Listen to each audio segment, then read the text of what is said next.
मेरे भी सपने में राम आए थे, क्योंकि मेरा तो नाम ही लक्ष्मण है। और मेरी बात गलत कैसे होगी? राम आए और उन्होंने कहा कि भ्राता लक्ष्मण, हमको लोग बुला रहे हैं, क्या करें? तो हमने कहा कौन बुला रहा है? तो कहे वही जो हमको लेने आए हैं। तो हमने कहा कि भाई आपने सबको बनाया है कि आपको कोई बनाया है? तो भगवान राम ने हमसे सपने में कहा कि मेरा मन नहीं कर रहा है वहां जाने का, क्योंकि सुना है हमारे नाम पर जो जमीन खरीदी तो उसमें घोटाला हो रहा है। ये राम जी ने खुद बोला। राम जी ने मुझसे कहा कि सुनो लक्ष्मण, तुम्हारे अपने इस समय भारत में 45 साल में सबसे ज्यादा बेरोजगारी है, लोग खाने बिना मर रहे हैं, लोगों के पास पहनने को पूरे कपड़े नहीं हैं, शिक्षा नहीं है, नई शिक्षा नीति से रोजगार खत्म हो गया, तुम क्या कर रहे हो? हमने कहा कि हम जो कर रहे हैं वो तो कर रहे हैं, लेकिन लोग आपको लाने में लगे हैं। तो राम जी बोले जब उस समय इतना माहौल खराब है तो हम तो ऐसे नहीं करेंगे। चुनाव आ रहे हैं और राम नहीं आ रहे हैं, इतनी ही बात। क्योंकि राम के दिल में जो राम को मानता होगा वो कबीर के राम को भी तो मानेगा, रविदास को भी मानेगा। मन चंगा तो कठौती में कंगा।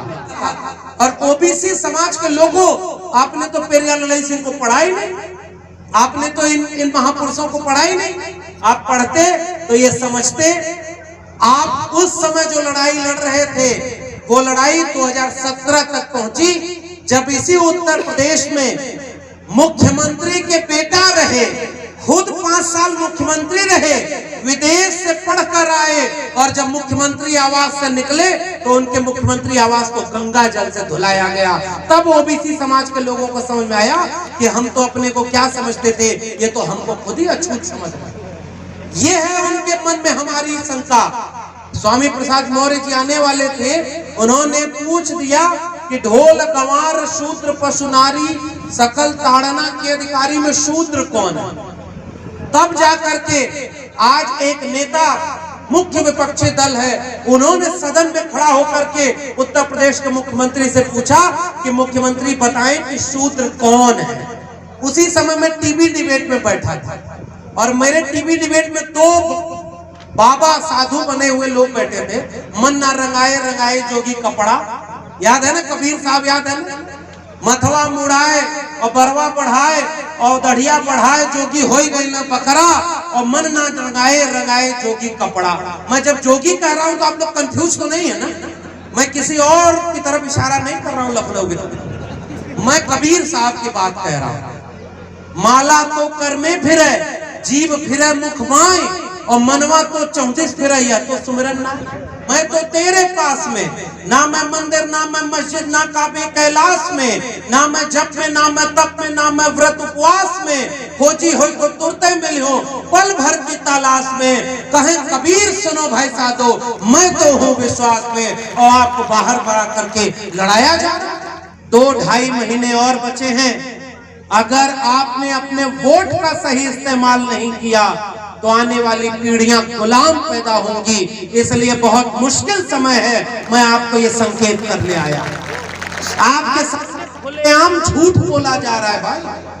बैलेट पेपर से चुनाव होगा तो कम से कम चंडीगढ़ की तरफ चोरी पकड़ी तो जाएगी। बारिश हो रही थी, पानी भर गया था, लेकिन जिन लोगों की हजारों साल की पीढ़ियों का इतिहास ही इस तरह की बाधाओं से लड़ने और जीतने का रहा हो, वो उस दिन भी लड़े और जीते, भीगते हुए वो कार्यक्रम हुआ था।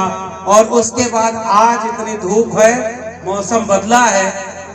हम उम्मीद करते हैं कि ऐसे कार्यक्रम होते रहेंगे तो देश का भी मौसम बदलना है।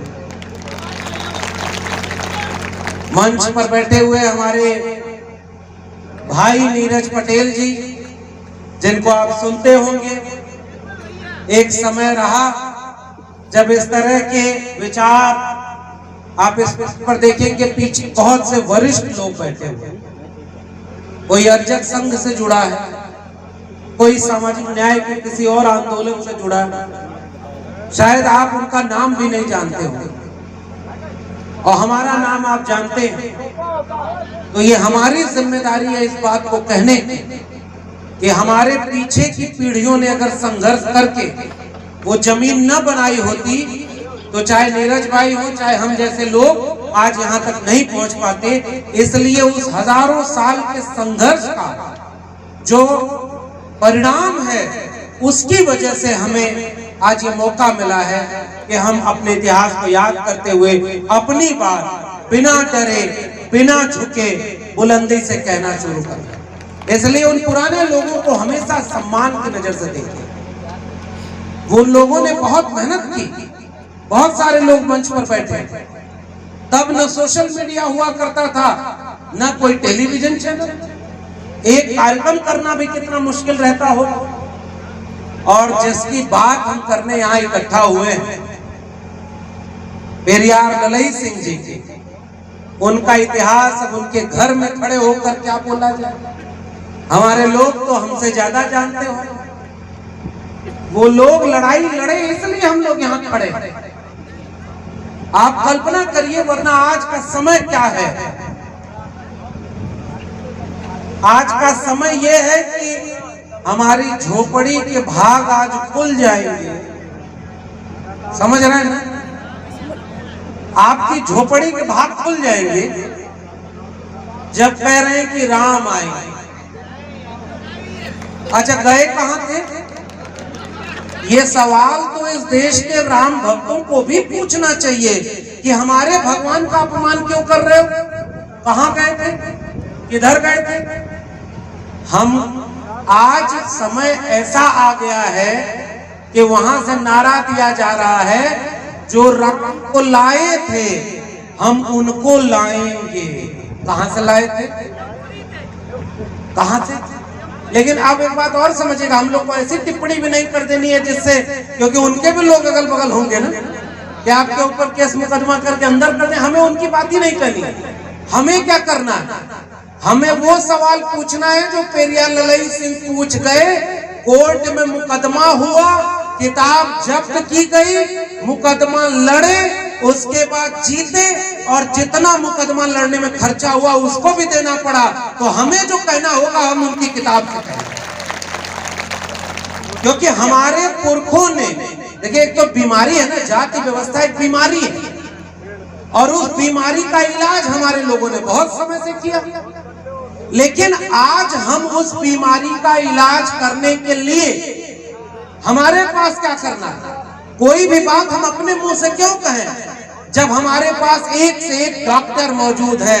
तथागत बुद्ध, महात्मा कबीर, सतगुरु रविदास, गुरु घासीदास, संत गाडगे महाराज, फूले जी, साहू पेरियार, और वहां से लेके बाबा साहब डॉक्टर भीमराव अंबेडकर, ऐसे ऐसे डॉक्टर जिसके पास मौजूद हैं, वहीं से उसका दवाई लीजिए और आज के लोगों का इलाज करिए। मेरा आपको यही निवेदन है। अच्छा, एक बात और बताइए, जो बाबा साहब लिखे उसके आगे हम और कौन सी नई बात कहेंगे? हम लोगों को तो केवल इसलिए लोग सुनते हैं ना कि हमारे पुरखों ने जो लड़ाई लड़ी हम उसी को आगे बढ़ाने का काम करें। इतना ही काम हमारा है। बाबा साहब डॉक्टर भीमराव अंबेडकर ने जो किताबें लिखी, पेरियार ललई सिंह ने जो किताब लिखी, अगर हम उस किताब को घर घर पहुंचा दें तो मुझे लगता है कि हमारी आधी वैचारिक लड़ाई आगे बढ़ जाएगी। ये सच बात है कि अभी मैं आ रहा था, इस रास्ते पीछे से ये हमारे अंकित भाई हैं, यही कानपुर के रहने वाले, अब क्या क्या हो रहा है उनके साथ आए। फैजान भाई यही बगल में रहते, इनके पास गए तो इन्होंने कहा कि साहब हम लोगों ने अपने दम पर जो कुछ किया, चुनाव आता है तो हर जगह छापा पड़ जाता है। आप लोग को तो और अच्छा जानते हो, उधर से संसद में खड़े होकर सीना तान के कहा जाएगा, एक अकेला सब पर भारी। कहा था ना फकीर ने, उसी फकीर ने कहा ना कि एक अकेला सब पर भारी, और जो उनको लाए हम उनको लाएंगे। अच्छा, जब अकेले भारी हो तो तुम्हें ईडी की जरूरत क्यों पड़ रही है? ईडी सीबीआई जेल में क्यों डालना पड़ रहा है? गठबंधन तोड़वाना पड़ रहा है। हमारे झारखंड का एक आदिवासी मुख्यमंत्री मैं उनसे याद करता हूं कठारा के लोगों, वक्त कैसे बदल रहा है इसको देखिए।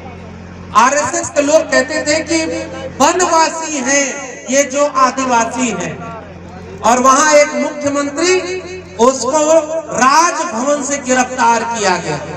8.5 एकड़ जमीन का घोटाला का आरोप लगा। मुख्यमंत्री ने सदन में खड़ा होकर कहा, एक कागज लिखकर मेरे घोटाले का आप दिखा दो तो मैं राजनीति से संन्यास ले लूंगा। एक कागज दिखा दो, यानी झूठ बोल करके वो उनकी आवाज दबाना चाहते हैं। मगर वहां एक आदिवासी मुख्यमंत्री ने क्या बोला, हम जंगल में रहते थे, हम आदिवासी थे, और जब हम बराबर में आकर के इनके बैठ गए तो इनके कपड़े मैले होने लगे। आप भी जरा कठारा के लोगों सोचना, आपके आसपास कौन लोग थे जो चाहते थे कि गांव में रहो, गांव में जो सबसे खराब बस्ती होगी उधर आप रहो, वहां की सड़क खराब होगी, पीने को साफ पानी नहीं, रहने को झोपड़ी पूरी नहीं, बारिश में झोपड़ी टपकती होगी, बेटे बेटियों को अच्छी शिक्षा नहीं मिलेगी क्योंकि उनकी आपकी जेब में पैसा नहीं, और अगर आपकी जेब में पैसा नहीं तो आप अपने बच्चों को कहां भेजेंगे, सरकारी स्कूल की प्राइवेट स्कूल? बताइए, हजारों रुपए फीस प्राइवेट स्कूल में है, कितने लोगों के बच्चे प्राइवेट स्कूल में पढ़ते हैं? तो सरकारी स्कूल में भेजे जाएंगे तो वहां न मास्टर है और न वहां पढ़ाई का कोई इंतजाम है, तो आपके बेटा बेटी को शिक्षा भी नहीं मिली। और इसीलिए तो मैंने अपने ऊपर पूरी एक किताब ही लिख दी है, प्रोफेसर की डायरी। नीरज भाई, इसीलिए हमने लिखा, उसी विश्वविद्यालय और सरकारी शिक्षा ने हम जैसे लोगों को बनाया। अगर इलाहाबाद विश्वविद्यालय की 300 रुपए फीस न होती तो हम वहां पढ़ाई नहीं कर पाते। हम आजमगढ़ के किसी खेत में गाय भैंस चरा रहे होते, खेत में काम कर रहे होते, जो काम हमारी पीढ़ियों तक लोग करते चले गए। लेकिन सरकारी विश्वविद्यालय, सरकारी स्कूल अच्छे थे तो हमको पढ़ने का मौका मिला, और पढ़ के दिल्ली गए, इलाहाबाद विश्वविद्यालय टॉप किया। और मैं तो बार बार एक बात कहता हूँ देश के लोगों, पेरियार ललई सिंह को याद कर रहे हैं हम, और पेरियार ललई सिंह को पढ़ना जब शुरू किया तो उनसे दीवानगी एक वाक्य से हुई थी कि बलिदान न सिंह का होते सुना, बकरे बलिवेदी पर लाए गए, न काटे टेढ़े पादप गए, सीधों पर आरे चलाए गए, विषधारी को दूध पिलाया गया, बकरे बलिवेदी पर लाए गए, बलवान का बाल न बांका भया और बलहीन सदा तड़पाए गए। तब मुझे लगा कि हमारा नायक तो पेरियार ललई सिंह जैसा कोई होना चाहिए।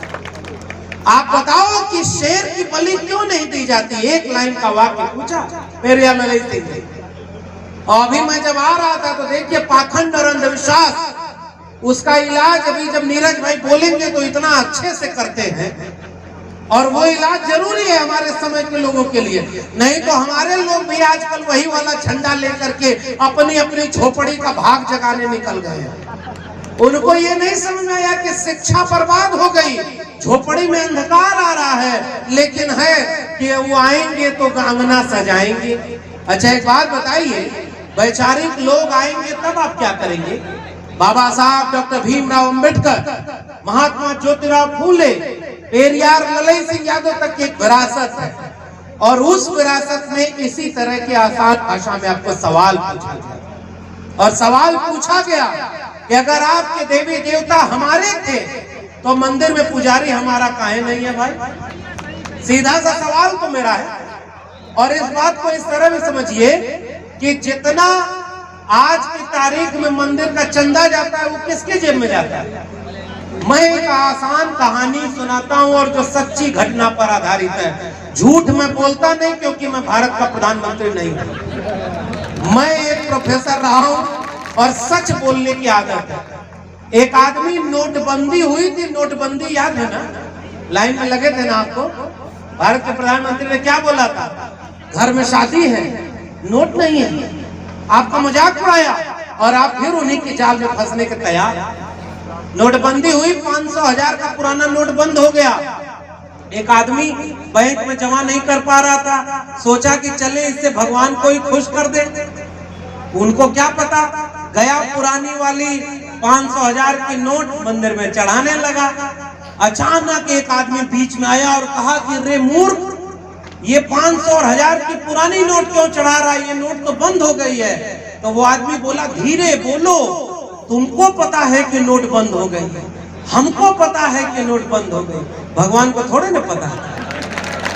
ये सच्ची घटना बता रहा हूं, मैं किसी का अपमान नहीं कर रहा। वो आदमी जोर से बोला कि भगवान थोड़े ना ये नोट लेते हैं कि उनको पता होगा, जो नोट लेता है उसको पता है कि पुरानी वाली नोट अब नहीं चलेगी, दान दक्षिणा ओरिजिनल नोट में देना। मैं इलाहाबाद पढ़ाई करता था, घूमने कभी कभी संगम चला जाया करता था, और बिल्कुल पुराने किस्से याद आते हैं तो मैं बताता हूँ। एक आदमी वहां पर गया तो पता चला कि लोग पूरब दिशा की ओर मुंह करके जल चढ़ा रहा। तो वहां जब जल चढ़ाया जा रहा था तो वहां हमारी तरफ का आजमगढ़ का एक आदमी पहुंचा था, हमारा रिश्तेदार। उसने पूछा कि अच्छा यहाँ से जल क्यों चढ़ा रहे? तो कहा कि वो जो हमारे पुरखे हैं हजारों लाखों किलोमीटर दूर, हम यहाँ जल चढ़ाएंगे, सीधा जल उन तक पहुंच जाएगा। वो भी आदमी एक लोटा उठाया और आजमगढ़ की तरफ मुंह करके जल चढ़ाने अपने से। वही आदमी आया, कहा रे भाई यहाँ से कहाँ जल चढ़ा रहे हो, क्या हुआ? तो कहा कि वो आजमगढ़ में हमारा गेहूं का खेत अभी पानी नहीं भरा था, सोच रहा हूँ यहीं से पानी भर दूं। ध्यान से समझिएगा खेला क्या। और जैसे ही जल चढ़ाने लगा तो वो आदमी बोला, अरे भैया आजमगढ़ इलाहाबाद से 200 किलोमीटर दूर है, उतना दूर यहाँ का पानी कैसे जाएगा? वो कहा कि वो बगल में जो जल चढ़ा रहे हैं वो 2 लाख किलोमीटर तक चला जाएगा और हमारा 200 किलोमीटर नहीं जाएगा। ये आपके मानसिक गुलामी का एक षड्यंत्र रचा गया। इसीलिए महात्मा ज्योतिबा फूले ने मानसिक गुलामी से आजादी के लिए कहा कि शिक्षा सबसे जरूरी है, कलम और किताब जरूरी है। अगर आप मानसिक रूप से आजाद होते हैं तो आप अपने बेटा बेटी को शिक्षा दिलाते हैं। और तब जाकर के बाबा साहब डॉक्टर भीमराव अंबेडकर ने कहा, शिक्षा वो शेरनी का दूध है, उसे जो पिएगा वो दहाड़ेगा, वो सवाल पूछेगा और वो किसी तरह के अंधविश्वास में नहीं आएगा। इसलिए आप सबसे भी एक गुजारिश करके जा रहा हूं, भूखे रहना, प्यासे रहना, एक रोटी कम खाना, एक कपड़ा कम पहनना, रिश्तेदारी में 1 रुपया कम देना, और किसी ऐसी जगह पर पैसा मत देना जिसका कोई हिसाब ना हो। वो सारा पैसा बचाकर अपने बेटा बेटी को स्कूल जरूर भेजना, उनको शिक्षा जरूर दिलाना, वही आपकी गुलामी की बीड़ी को तोड़े। हमारे हाथ में अगर कलम और किताब नहीं होती तो हम भी कहीं गुलाम बन के बैठे होते। वो कलम और किताब आई तो हमने अपना हक अधिकार जाना और पढ़ना शुरू किया कि पेरियार ललई सिंह यादव ने सच्ची रामायण क्यों लिखी थी। आज तो सब लोग कहते हैं एक ही किस्म के राम है, और हम कहते हैं कि एक राम दशरथ का बेटा, एक राम है घट घट लेटा, एक राम का सकल पसारा, और एक राम सब जग से न्यारा। ये तो हमारे पुरखों ने कह दिया। सतगुरु कबीर ने, कस्तूरी कुंडल बसे मृग ढूंढे बनमाए, और ऐसे घट घट राम है दुनिया देखे नाय। जो आपके भीतर था उसको बाहर खड़ा कर दिया ताकि किसी दूसरे धर्म वाले से झगड़ा करवा सके और उनके नाम पर वोट ले सके। ये बात बताइए, आपको अगर समझ में नहीं आ रही तो भगवान तो अगर कोई होगा भी तो वो आपके भीतर होना चाहिए। ये बाहर कहां से आ गए? मुंह को कहां ढूंढे रे बंदे, मैं तो तेरे पास में, ना मैं मंदिर, ना मैं मस्जिद, ना काबे कैलाश में, ना मैं जप में, ना मैं तप में, ना मैं व्रत उपवास में, खोजी हो तो तुरते मिलियो पल भर की तलाश में। कहे कबीर सुनो भाई साधो, मैं तो हूँ विश्वास में, और आपको बाहर बड़ा करके लड़ाया जा रहा है। धर्म के नाम पर आग तब लगाई जाएगी जब कलम और किताब को गुलाम बना लिया जाएगा। अगर कलम और किताब जिंदा रहेगी और आपके मोहल्ले में कोई आएगा और कहेगा कि हिंदुओं एकजुट हो जाओ, मुसलमानों से खतरा है, तो आप पूछेंगे भैया कब खतरा हुआ? प्रधानमंत्री हिंदू, राष्ट्रपति हिंदू, मुख्यमंत्री हिंदू, अधिकारी हिंदू, पुलिस में सबसे ज्यादा हिंदू, सब तरफ हिंदू, और खतरे में कौन? हिंदू। जब जब बीजेपी आई है खतरे में हिंदू की पहचान आई। और इस खेल को अगर आप नहीं समझ रहे तो आपके लिए 5 किलो अनाज अगले 5 साल तक फ्री दिया गया। 80 करोड़ लोगों, 5 किलो अनाज, और आपको धर्म के नाम पर यह कहा जाएगा कि जो उनको लाए हैं आप उनको लाइएगा। मैं भी एक किस्सा सुनाऊं, क्योंकि हमारे देश के प्रधानमंत्री किस्सा बहुत सुनाते हैं। पिछले दिनों एक प्रधानमंत्री जी विद्यार्थियों से परिचर्चा कर रहे थे, परीक्षा पर चर्चा। परीक्षा पर चर्चा वो आदमी कर रहा है जिसके खुद की डिग्री संदिग्ध है। आज तक क्लियर नहीं है कि कौन सी पढ़ाई की है, 4वीं पास है, 12वीं पास है, कि इंटायर पॉलिटिकल साइंस में MA किया है, क्लियर नहीं है ना। और इसलिए परीक्षा पर चर्चा करते हुए विद्यार्थियों से जब प्रधानमंत्री जी ने पूछा कि बताओ बच्चों, आपको कौन से पेपर से सबसे ज्यादा डर लगता है, तो एक विद्यार्थी शरारती था, खड़ा होकर बोला बैलेट पेपर से। बैलेट पेपर से। अरे भाई, जब एक अकेला इतना भारी, तो आज ही देश के प्रधानमंत्री को घोषणा करनी चाहिए कि अब तो हमारा डंका बज रहा है, अगला चुनाव अब EVM से नहीं होगा, बैलेट पेपर से होगा, तब भी हम देखें कि आप में कितना हिम्मत और ताकत है। और बैलेट पेपर से होने में चोरी पकड़ा जाती है, जैसे चंडीगढ़ वाली चोरी पकड़ा गई, पता है कि नहीं? अरे भाई, चंडीगढ़ की खबर पता है कि नहीं? अच्छा, सतयुग त्रेता द्वापर में क्या हुआ था सब पता है, और चंडीगढ़ में क्या हो रहा है ये नहीं पता होगा तो दोषी आप भी हैं। बात गलत कर रहा हूं तो बताइए। आज से 500 साल पहले, 1000 साल पहले, 5000 साल पहले क्या हुआ था सब आप जानते हैं। और हम जिनकी बात कर रहे हैं, पेरियार साहब, उन्होंने कहा, हमारे यहाँ भोजपुरी में किस्सा में बहुत सुनाता हूँ इसको, और ये बात कहनी जरूरी है। गांव की माताएं बहने हैं, और नीरज भाई, अभी हम जिस रास्ते आ रहे थे वो नहर के किनारे किनारे का रास्ता, एक जगह रुके तो देखे कि वहां जल चढ़ाया गया। एगो लोटा है, उस पर धागा बांधा हुआ है, एक पत्ता टिकुली रखी हुई है, एगो गिलास है, कुछ सिंदूर उंदूर रखा हुआ है, और सरपत के पास चढ़ाया हुआ है। पता है जल कैसे चढ़ाया गया? एगो किस्सा और सुना दे। जब पेरियार ललई की जमीन पर खड़े हैं तो फिर किसी से क्या डरना और घबराना। आप सुनिए हमारी बात। एक जगह मंदिर उंदिर टाइप का कुछ था, वहां लोग जा रहे थे पूजा करने, और ये मेरा किस्सा नहीं है, इस देश के संत काव्य आंदोलन का किस्सा है। संतों ने ये सारे किस्से लिखे हैं, और वो किस्सा कितना क्लियर है। और इस देश में निर्गुण परंपरा रही, कबीरपंथी लोग रहे, और कबीरपंथी लोग गांव गांव जाके किस्सा सुनाते थे। वो बड़ी लंबी लाइन लगी थी, महिलाएं ज्यादा जाती हैं, महिलाओं को क्यों भेजा जाता है? बहुत सारे पुरुष खड़े होते हैं, कहते हैं कि महिलाएं धर्म ज्यादा मानती हैं। अच्छा, महिलाओं को पढ़ाई तो आप करने का मौका दिए नहीं, तो महिलाएं पढ़ाई नहीं की हैं तो कहाँ जाएंगी? अगर शिक्षा मिलेगी महिलाओं को तो वो याद करेंगी कि शिक्षा की अगर कोई देवी होगी तो वो सावित्रीबाई फूले होंगी, फातिमा शेख होंगी, जिन्होंने कलम किताब के लिए गोबर सहा, पत्थर सहा, फिर भी स्कूल पढ़ाने बच्चों को जाया करते थे। और जो पत्थर फेंका करते थे सावित्रीबाई फूले पर, उनका नाम जानते हैं क्या? पत्थर फेंकने, कीचड़ फेंकने वाले लोग इतिहास में खत्म हो गए, और जिन्होंने कलम और किताब की लड़ाई लड़ी वो इतिहास में दर्ज है। जब तक कलम और किताब जिंदा रहेगी, कलम और किताब के नायकों में ज्योतिबा फूले और सावित्रीबाई फूले का नाम सबसे ऊपर लिखा रहेगा, उसे कोई मिटा नहीं सकता। इस बात को याद रखिएगा। इसलिए लड़ना पड़ता है अपने हक के लिए। आप अगर कोई लड़ाई नहीं लड़े होते तो कैसे होते? उन लोगों ने भी वो किस्से सुनाए। तो लाइन लगी थी बहुत लंबी, एक महिला अपने बच्चे को, छोटे बच्चे को ले गई थी, और छोटे बच्चे को बीच में ही शौच आ गया। अब छोटा बच्चा, महिला अगर लाइन तोड़ करके चली जाए उधर तो फिर उसको पीछे खड़ा होना होगा। तो उसने क्या किया कि छोटा बच्चा था, कहा कि यहीं बैठ करके यहीं कर लो, थोड़ा कपड़े से अंधेरा कर दिया। छोटा बच्चा शौच कर दिया वो। अब महिला को समझ में नहीं आया अभी इसका क्या करें, तो उसके हाथ में जो फूल था उसी के ऊपर रख दिया कि छुप जाए, कोई देख न पाए। अगल बगल वाले लोगों की नजर पड़ी, उन्होंने कहा ये क्या है? तो महिला बोली कि अब क्या करे, सवाल का जवाब क्या दे? तो महिला थोड़ी चालाक थी, उसने कहा यहाँ देवी प्रकट हो गई है। देवी प्रकट हो गई। तो कहा कौन सी देवी प्रकट हो गई? तो कहा हंगामा देवी प्रकट हुई। कहा कब प्रकट हुई? कहा बिल्कुल अभी अभी। और मैं इस सबका रेफरेंस दूंगा, किसी को अगर लगे कि हम गलत बोल रहे हैं, हम भक्ति काल में कबीर, रैदास सबका रेफरेंस किताब का नंबर लेकर के बता दें। अगल बगल के सारे लोग कहे उतना दूर क्या जाना, यही माला चढ़ाने लगे। और वहीं जब सारा माल चढ़ाने लगे, माले का ढेर बन गया।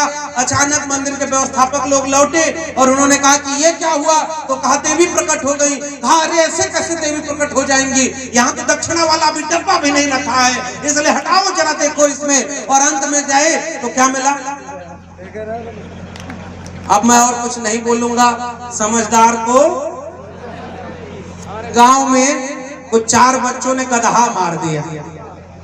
गधा मार दिए तो एक आदमी के पास गए। किसके पास जाते हैं आप लोग समझते हैं ना? जो भूत भविष्य वर्तमान सबका भविष्य बताता है, उसके पास गए और कहे कि गांव में गधा मार दिया। तो कहा अरे ये तो बहुत बड़ा पाप हो गया, वेदों में लिखा है, पुराणों में लिखा है और इसकी सजा मिलेगी। और कहा क्या सजा मिलेगी? कहा 22 प्रकार के नरक होते हैं, उसमें कहीं काटा जाएगा, कहीं डीप फ्राई किया जाएगा, कहीं सड़ाया जाएगा। तो कहा मुक्ति कैसे होगी, बचाव कैसे होगा? तो कहा कि 25 गांव के हमारे लोगों को बुला के खिलाना होगा, हवन कराना होगा, तब जाके इससे बचाव होगा। उसी आदमी से कान में एक आदमी जाकर बोला कि बाबू साहब, वो जो आपको 4 बच्चे गधा मारे हैं, उसमें एक वो आपका बेटा संतोष भी था। तुरंत वो चुपचाप बैठे। और हमारे यहाँ भोजपुरी में गांव में लोक कथा कही जाती है कि 2-4 लइकन में एक संतोष और गधा के मरले में कौनो न दोष। कोई दोष नहीं है।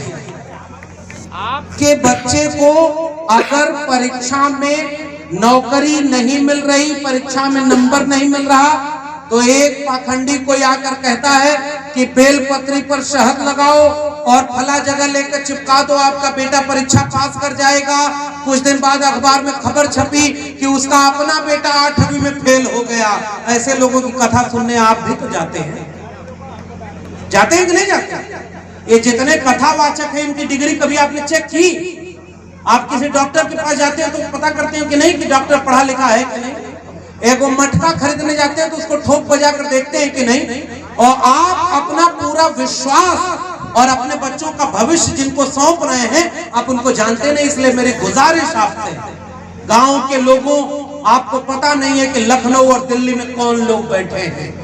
लखनऊ और दिल्ली में वो लोग बैठे हैं जो पूंजीपतियों के पैसे से चुनाव लड़ते हैं, करोड़ों करोड़ रुपया उनसे लेते हैं और करोड़ों रुपया लेकर के वो चुनाव लड़ते हैं। और जब चुनाव जीत जाते हैं तो उनका 12 लाख करोड़ रुपया माफ कर देते हैं। और आपके लिए कहते हैं 5 किलो अनाज अगले 5 साल तक मुफ्त में मिलेगा। क्यों भाई? मुफ्त में शिक्षा चाहिए थे कि अनाज चाहिए थे? आप लोग हाथ उठा के बताओ, मुफ्त में अनाज चाहिए कि शिक्षा चाहिए? जोर से बोलिए। अगर आपको 2 चीजें विकल्प में दे कि मुफ्त में क्या लोगे, तो पढ़ाई और दवाई लेंगे कि अनाज लेंगे? अगर दवाई और पढ़ाई मुफ्त में मिल जाए तो 5 किलो अनाज आप कमा सकते हैं कि नहीं कमा सकते? वो तो आप अपनी मेहनत से खा सकते हैं, लेकिन आपको भीख की तरह से कुछ चीजें ऐसी दी गई जो मुफ्त में दी जा रही हैं। और आप भी जब चुनाव आता है तो कहते हैं हम तो नहीं का देव जी का नमक खाए हैं, और आपका नमक खा के 12 लाख करोड़ रुपया इस देश के उद्योगपतियों का माफ कर दिया गया। किसान का कर्जा माफ हुआ क्या? भाइयों और बहनों, हमको चुनाव में वोट देना। 2022 तक हर सर के ऊपर छत होगी। क्या हर सर के ऊपर छत आ गई क्या? 2022 तक किसानों की आय दोगुनी हो जाएगी। दोगुनी हुई क्या? 2 करोड़ रोजगार हर साल मिलेगा। मिला क्या? कठारा के लोगों को कितनी सरकारी नौकरी मिली? 69,000 शिक्षक भर्ती घोटाले में आरक्षण लूटा गया। वो बच्चे वहां पर आंदोलन कर रहे हैं इको गार्डन में, और वहां पर दलितों पिछड़ों का हक मार लिया गया। उनके खोपड़ी के भाग कब खोलेंगे? उनमें तो ये शायद नीरज भाई ने एक रिपोर्ट की थी, उसमें भी लगातार इन लोगों ने दिखाया अयोध्या के कई लोग उसमें आंदोलन कर रहे हैं, और वो लोग कह रहे हैं कि भैया हमारी झोपड़ी का भाग कब खुलेगा? हमने तो परीक्षा पास कर ली। इसलिए मेरे गांव के लोगों, एक बात बहुत याद रखना, बहुत खराब वक्त आ रहा है। बाबा साहब डॉक्टर अंबेडकर बहुत कुर्बानी देकर 4-4 बच्चों को कुर्बान किया। आज माता रमाई का दिन है याद करने का। माता रमाई को पत्र लिखा था बाबा साहब अंबेडकर ने जब वो विदेश में पढ़ रहे थे, और उन्होंने पत्र लिखकर कहा कि रमा, अगर तुम ना होती तो मैं कुछ नहीं कर पाता। माता रमाई ने बाबा साहब अम्बेडकर को अम्बेडकर बनाया है, लेकिन हमने अपने घर के बच्चियों को, महिलाओं को अपने पैर पर खड़ा नहीं किया। अगर हम अपने घर के बेटी बेटियों को पढ़ाई नहीं दे करा रहे तो इसका मतलब हम बाबा साहब के सच्चे वारिस नहीं हैं। माता रमाई ने कितना त्याग किया, बाबा साहब अम्बेडकर ने कितना त्याग किया। पेरियार ललई सिंह जी जिनकी बात हम कर रहे हैं, इन्होंने उस जमाने में लड़ाई लड़ी कि सच्ची रामायण क्या है इसको आप पढ़ो, आपको धर्म के नाम पर ठगा जा रहा है। पेरियार ललई सिंह यादव की कितनी बात लोगों ने मानी। और मैं एक किस्सा सुनाऊं, मेरे भी सपने में राम आए थे, क्योंकि मेरा तो नाम ही लक्ष्मण है। अब मेरी बात गलत कैसे होगी? राम आए और उन्होंने कहा कि भ्राता लक्ष्मण हमको लोग बुला रहे हैं, क्या करें? तो हमने कहा कौन बुला रहा है? तो कहे वही जो हमको लेने आए हैं। तो हमने कहा कि भाई आपने सबको बनाया है कि आपको कोई बनाया है? तो भगवान राम ने हमसे सपने में कहा कि मेरा मन नहीं कर रहा है वहां जाने का, क्योंकि सुना है हमारे नाम पर जो जमीन खरीदी तो उसमें घोटाला हो रहा है। ये राम जी ने खुद बोला। राम जी ने मुझसे कहा कि सुनो लक्ष्मण, तुम्हारे अपने इस समय भारत में 45 साल में सबसे ज्यादा बेरोजगारी है, लोग खाने बिना मर रहे हैं, लोगों के पास पहनने को पूरे कपड़े नहीं हैं, शिक्षा नहीं है, नई शिक्षा नीति से रोजगार खत्म हो गया, तुम क्या कर रहे हो? हमने कहा कि हम जो कर रहे हैं वो तो कर रहे हैं, लेकिन लोग आपको लाने में लगे हैं। तो राम जी बोले जब उस समय इतना माहौल खराब है तो हम तो ऐसे नहीं करेंगे। चुनाव आ रहे हैं और राम नहीं आ रहे हैं, इतनी ही बात, क्योंकि राम आपके दिल में, जो राम को मानता होगा वो कबीर के राम को भी तो मानेगा, रविदास को भी मानेगा। मन चंगा तो कठौती में कंगा। और कौन है जो बाहर ला करके आपको लड़ा दिया? और इसलिए मैं आपसे गुजारिश, इसलिए ज्यादा राजनीतिक बात आज कर रहा हूं।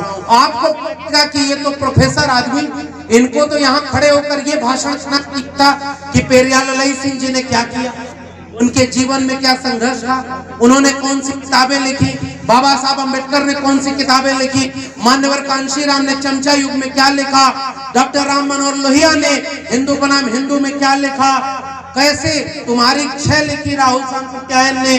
हमको ये बात बतानी चाहिए थी, और हम तो राजनीति की बात बता रहे हैं। हम राजनीति की इसलिए बात बता रहे हैं, 2-2.5 महीने और बचे हैं।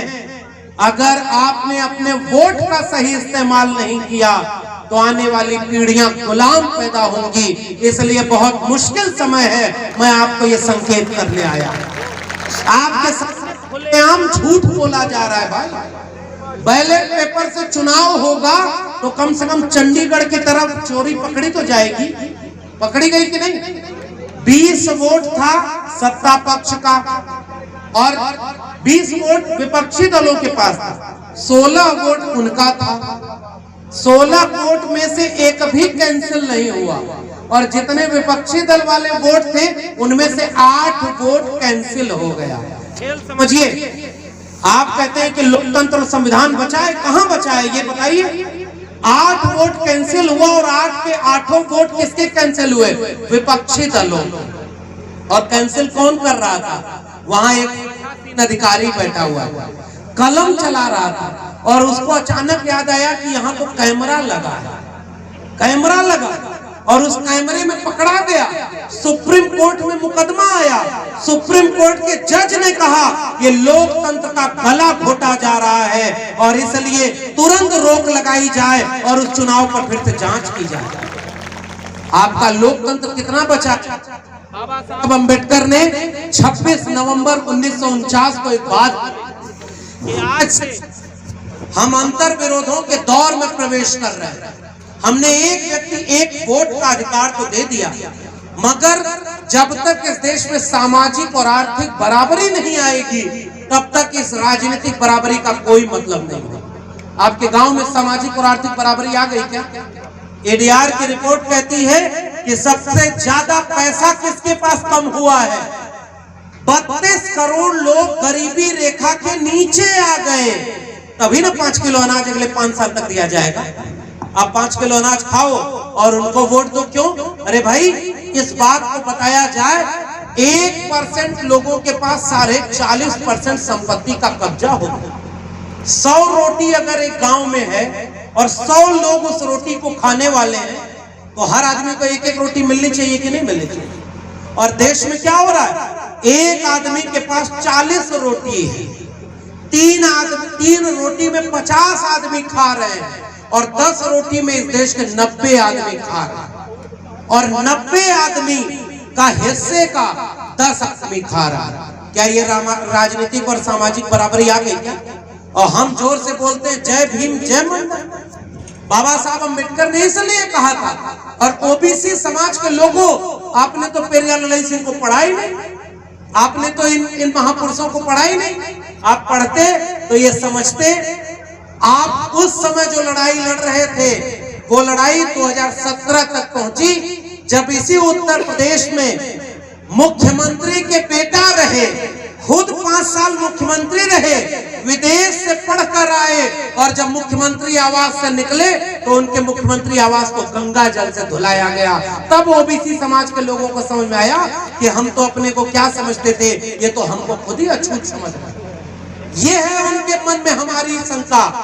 स्वामी प्रसाद मौर्य जी आने वाले थे, उन्होंने पूछ दिया कि ढोल गंवार शूद्र पशु नारी सकल ताड़ना के अधिकारी में शूद्र कौन है?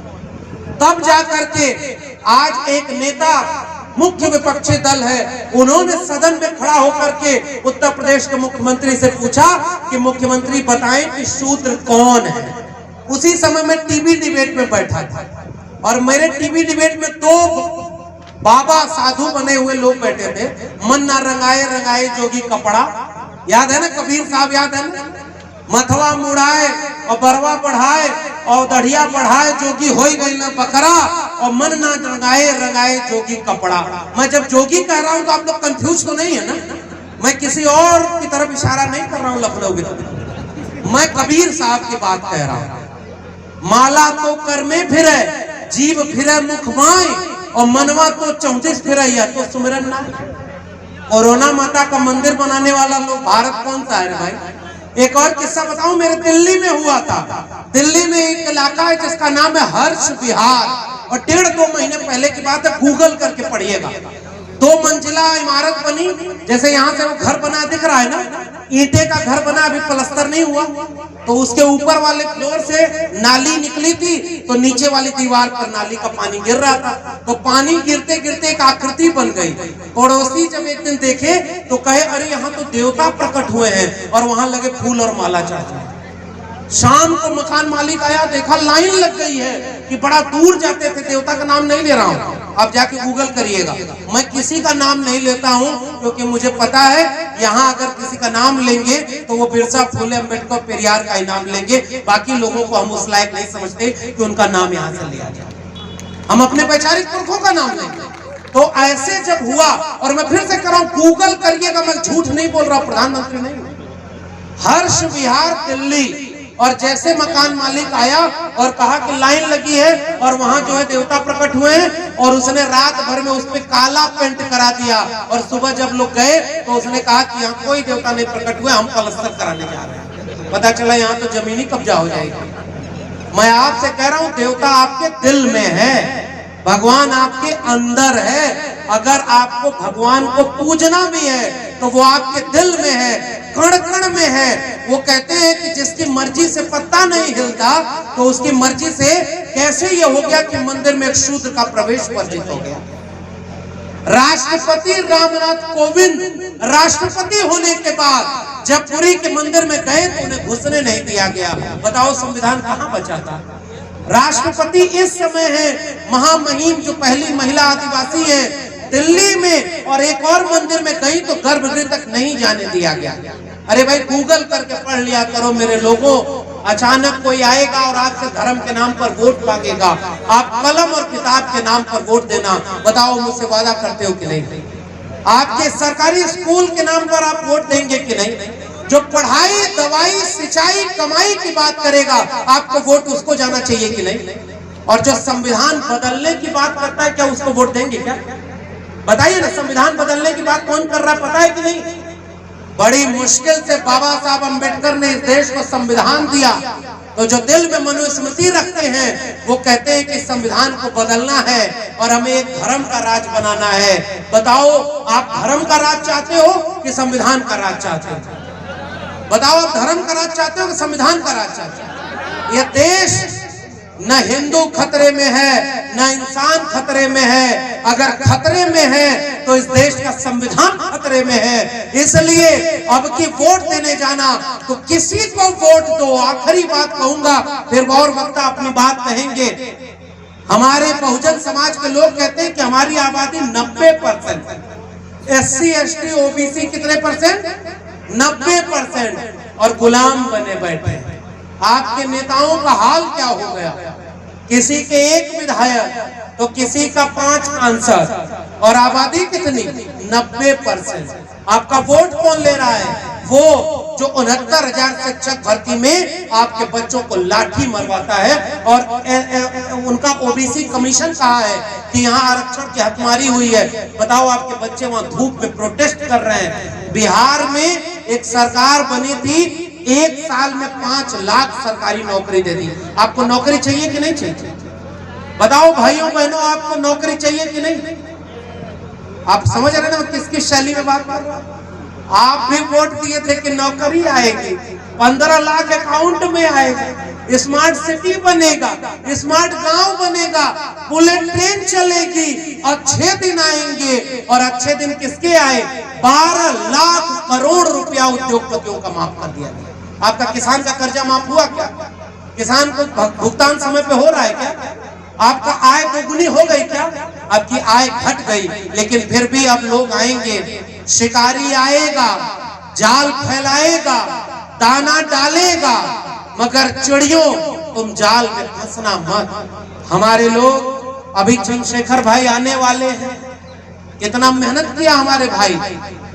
कहीं भी एक जगह पे एट्रोसिटी हुई, वहां सबसे पहले अगर कोई खड़े होने वाला हमारे दौर का कोई युवा नेता है और युवा आंदोलनकारी है तो वो चंद्रशेखर आजाद हैं। इसलिए हम उनको बार बार याद करते हैं और हक हुकूक हिस्सेदारी की बात करते हैं। चंद्रशेखर आजाद ने जब हक की लड़ाई लड़नी शुरू की तो उनके ऊपर हमला किया गया। पता है ना हमला किया, लेकिन उन्हें पता नहीं है हमारे पुरखे ऐसे हमलों से डरने वाले नहीं, आंख में आंख मिलाकर लड़ने वाले लोग रहे। मगर एक बात बताओ हमारे लोगों, जब वोट देने का मौका आता है तो जो हमारे लिए लड़ता है वो कहाँ खड़ा है? बताइए ना, ये हमारे मूल्यांकन का वक्त है कि नहीं? जब चुनाव आता है तो ये अधिकारी और ये पुलिस के लोग आपको गांव गांव चिन्हित करते हैं कि कौन विपक्षी दल का है और उसको परेशान करो ताकि वो वोट देने ना पाए। अगर आप इतिहास याद करेंगे तो रामपुर में एक चुनाव हुआ और जिसमें वोटिंग परसेंटेज पता है कितना? 26% था। आजाद भारत में इतना कम वोट कभी गिरा नहीं। आपको वोट नहीं डालने दिया जाएगा। ईवीएम है, वोट कहीं डालोगे जाएगा कहीं। तो बताओ लोकतंत्र बचा क्या? संविधान बचा क्या? इसलिए मैं आपसे सवाल करने आया हूं, जो लड़ रहा है आपके लिए, अगर आप उसके साथ खड़े नहीं होंगे, हमारी नौकरी छीन ली। 14 साल पढ़ाया दिल्ली यूनिवर्सिटी में, आंख में आंख डाल करके बात करते हैं। उसी दिल्ली यूनिवर्सिटी में बहुत सारे विचारक टीवी पर बैठकर रोज हिंदू मुसलमान करते हैं, उनको कोई नहीं बोलेगा। हम संविधान की बात करते हैं, हमारी नौकरी छीन ली। उनको लगा था कि डर जाएंगे, उनको लगा था कि हम डूब जाएंगे। मगर एक बात बार बार कहता हूं कि जुल्म के साए में लब खोलेगा कौन, और हम भी चुप रहे तो फिर बोलेगा कौन? अगर आज भगत सिंह नहीं बोले होते, फांसी के तख्त पर 23 साल की उम्र में नहीं चढ़े होते, अगर अशफाक उल्लाह खां सीने पर गोली नहीं खाए होते, फांसी के तख्ते पर नहीं गए होते, तो क्या इस मुल्क में हम आजादी से रह पाते? बाबा साहब अम्बेडकर, महामना रामस्वरूप वर्मा, शहीद बाबू जगदेव प्रसाद, पेरिया ललई सिंह यादव, इन लोगों ने जो कुर्बानी दी, मान्यवर कांशीराम ने जो आंदोलन चलाया, उस आंदोलन की वजह से हम यहाँ पहुंचे। और आज जब बोलने की बारी आई तो हम इसलिए चुप हो जाएं कि हमारे ऊपर ईडी सीबीआई भेज दी जाएगी। बुलडोजर चल जाएगा, जेल में डाल देंगे। मगर एक बात समझो, हमने भी जन आंदोलनों में नारा लगाया कि दम है कितना दमन में तेरे, देख लिया है देखेंगे, और जगह है कितनी जेल में तेरे, देख लिया है। इसलिए मेरे लोगों, शिक्षा पर बचाओ, स्कूल कॉलेज विश्वविद्यालय बचाओ। हमें नौकरी से निकाला गया तो हमारे लोग तो इतने खड़े हो गए, लेकिन अपने लोगों का हौसला हिम्मत मत टूटने दीजिए। चंद्रशेखर आजाद जैसे लोग, देश के ऐसे संसद में पहुंचे हुए लोग जो कटुआ मुल्ला कह के गाली दे, वो सांसद बन सकता है, तो इस देश के 90% लोगों की बात करने वाला कोई चंद्रशेखर आजाद संसद में क्यों नहीं जाएगा? भाई बताओ, ये बात सही है कि नहीं? और इसलिए जरा विचार करिए। आखिरी वाक्य बोल रहा हूं, पता है हम 90% लोग गुलाम क्यों हैं? क्योंकि हमको आपस में ही लड़वा दिया गया। ओबीसी का दुश्मन कौन? ओबीसी। ओबीसी का सारा हक कौन खा गया? ये 3 जातियां खा गई। दलित का सारा हक कौन खा गया? ये खा गए। और आप आपस में ही एक दूसरे से लड़ने लगे। अभी आज देश में, देश का पहला प्रधानमंत्री ऐसा, जब चुनाव में वोट मांगने आए तो उन्होंने दोनों बाहें फैला के कहा कि मैं ओबीसी माँ का बेटा हूं। और जब 19 के चुनाव में आए तो कहे मैं अति पिछड़ी माँ का बेटा हूं। और 2022-23 में जब जाति जनगणना की मांग होने लगी तो कहा जाति तो होती ही नहीं, जाति केवल गरीब अमीर की होती है। बताइए, पलटी मार अगर इस देश में कोई नेता है तो वो नेता कौन है? एक ही नेता है, नाम नहीं लेना है। उनको क्या कहना? फकीर आदमी है, झोला लेके चले जाए, नाम नहीं लेना। हमारा क्या है कि हम तो फकीर आदमी हैं। और अभी 4 दिन पहले YouTube पर सर्च करिए, उन्होंने, प्रधानमंत्री ने खुद कहा कि सबसे बड़ा ओबीसी तो उनको नजर ही नहीं आ रहा। प्रधानमंत्री जी, आप झूठ बोलते हो कि आप ओबीसी हो। अगर आप ओबीसी होते तो पेरियार ललई सिंह यादव की बात करते, आप ओबीसी होते तो पीपी मंडल की बात करते, आप ओबीसी होते तो जगदेव बाबू रामचंद्र वर्मा की बात करते। बिहार में गठबंधन तोड़वाना था, इसलिए उन्होंने कर्पूरी ठाकुर को भारत रत्न दे दिया। लेकिन भारत रत्न दे करके सम्मान बढ़ा है क्या? क्योंकि उसके बाद दूसरा भारत रत्न जिसको मिल गया उसका नाम आप जानते हो। इसलिए मेरे ओबीसी, एससी, एसटी समाज के लोगों, अगर मुझे आप मानते हो, हमारे नीरज भाई पटेल, चंद्रशेखर भाई जैसे लोग क्या चाहते हैं आज के दिन में?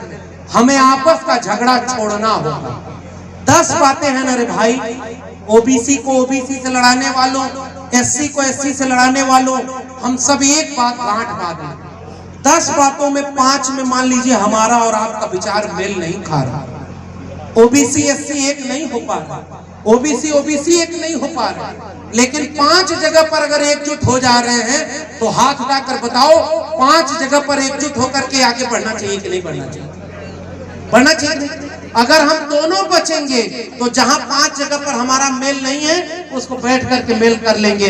लेकिन याद रखना मेरे गांव के लोगों, पेरियार ललई सिंह यादव का ये परिनिर्वाण दिवस, उन्होंने जो कुर्बानी दी, वो एक ऐसा सपना था उनका, वो बुद्धमय भारत बनाना चाहते थे और आज एक धर्म का भारत बनाया जा रहा है। हम पेरियार ललई को मानने वाले जाने कितने जिलों से लोग आए हैं इस कार्यक्रम में।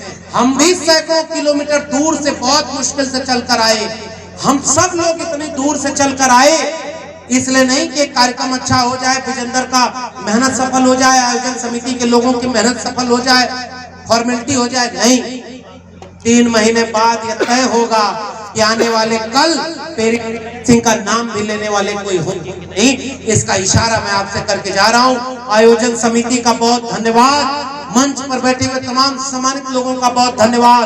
आपने मुझे सुना, आपसे एक ही वादा करके जा रहा हूं, कलम और किताब पर बंदूक का पहरा है और संविधान के ऊपर कोई बुलडोजर खड़ा है। मेरे लोगों, कोई ऐसी टिप्पणी मत करना कि आपको पकड़ने और गिरफ्तार करने का मौका मिल जाए। बिरसा, फूले, अंबेडकर, पेरियार की बातें गांव-गांव ले चलो, संविधान की बातें गांव-गांव ले चलो। और एक गुजारिश है, संविधान जो बदलने की बात करता है, गलती से भी अपना एक वोट उसे न देना और न अपने किसी आदमी को देने देना। 90% लोग अगर संविधान विरोधियों को वोट नहीं देंगे तो वो कभी वापस सरकार में नहीं आएंगे। अगर संविधान बचेगा तो हम बचेंगे, और अगर संविधान नहीं बचा तो कुछ नहीं बचेगा। इसलिए सब कुछ दांव पर लगाकर अगर कोई एक चीज बचानी है तो संविधान बचाना। इसी वादे के साथ आप सबको जय भीम, जय मंडल, उल गुलाम जिंदाबाद, इनकलाब जिंदाबाद, संविधान जिंदाबाद।